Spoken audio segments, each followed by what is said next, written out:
جب کوہ طور پر تشریف لے گئے تو اللہ نے انہیں تورات شریف کتاب عطا کی، جیسے ہمارے نبی کو قرآن عطا کیا، پیغمبر موسیٰ علیہ السلام کو اللہ نے تورات عطا کی۔ تو 40 دن اپنی قوم سے الگ ہو گئے، اپنے ماننے والوں سے 40 دن کے لیے دور ہو گئے۔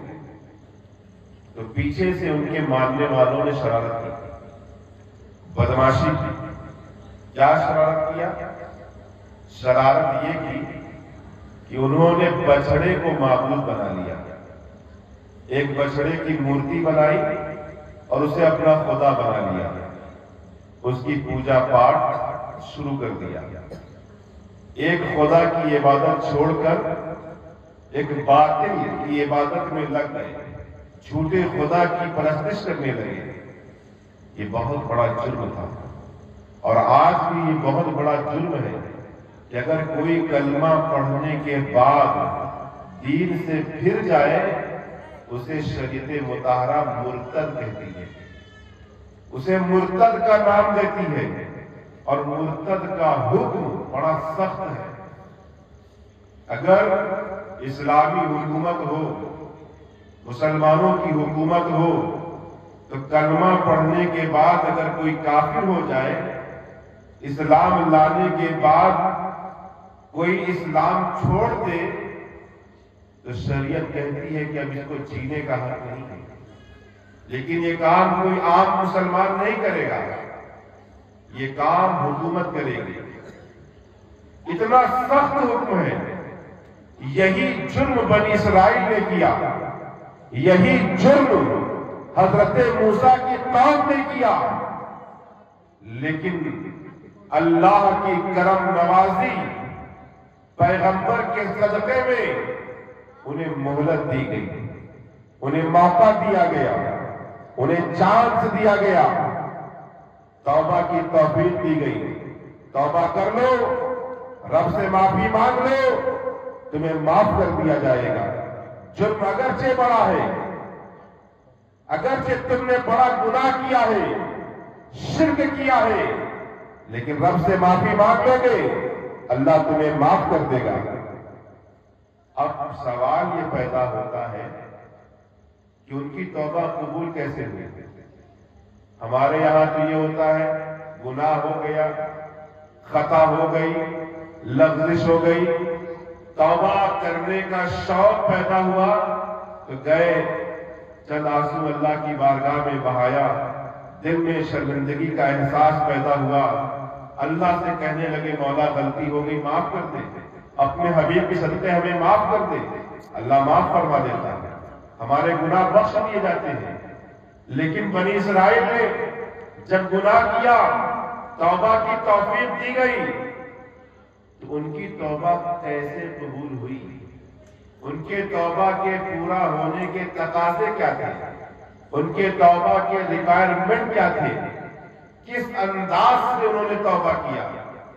اللہ فرماتا ہے وَإِذْ قَالَ مُوسَىٰ لِقَوْمِهِ يَا قَوْمِ، اے محبوب یاد کرو جب موسیٰ نے اپنی قوم سے کہا تھا، اے میری قوم، إِنَّكُمْ ظَلَمْتُمْ أَنفُسَكُمْ بِاتِّخَاذِكُمُ الْعِجْلَ، بے شک تم لوگوں نے اپنی جانوں پر ظلم کر لیا ہے۔ جب بندہ گناہ کرتا ہے، جھوٹ بولتا ہے، غیبت کرتا ہے، چغلی کرتا ہے، پاپ کرتا ہے، جرم کرتا ہے، کسی دوسرے کو نقصان نہیں پہنچاتا، کسی دوسرے پہ ظلم نہیں کر رہا ہے۔ دنیا سمجھ رہی ہے، لوگ سمجھتے ہیں ہم سامنے والے کو دھوکہ دے رہے ہیں، ہم سامنے والے کو نقصان پہنچا رہے ہیں، ہم سامنے والے کو خسارے میں ڈال رہے ہیں۔ لیکن رب کا قرآن کہتا ہے کہ جب تم جرم کرتے ہو، جب تم نافرمانی کرتے ہو، جب تم رب کے حکم کو ٹالتے ہو، تو یہ ظلم تم اپنے آپ پر کرتے ہو۔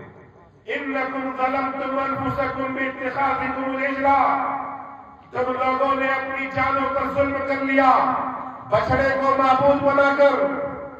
فَتُوبُوا إِلَىٰ بَارِئِكُمْ، تو اپنے پیدا کرنے والے کی بارگاہ میں توبہ کرو۔ توبہ کا انداز کیا ہے؟